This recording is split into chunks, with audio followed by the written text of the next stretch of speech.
नमस्कार मित्रांनो, जय जवाहर, जय आदिवासी, जय निसर्ग.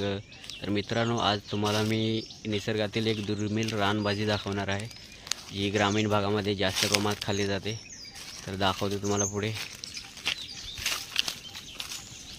त्या दुर्मिळ रानभाजीचं नाव हे वाघाटी असं आहे. वाघाटीची भाजी हे ग्रामीण भागामध्ये जास्त प्रमाणात खाल्ली जाते. तर दाखवतो तुम्हाला पुढे. तर मित्रांनो, ही आहे निसर्गातील सुंदर दुर्मिळ रानभाजी. हे बघा, वाघाटी.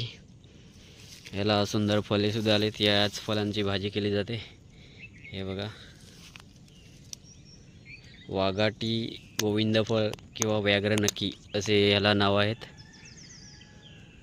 हे बघा, भरपूर सुंदर फळेसुद्धा आलेत आणि याच फळाची भाजी केली जाते. वाघाटी व्याघ्र नक्की हे नाव यांच्या काट्यामुळे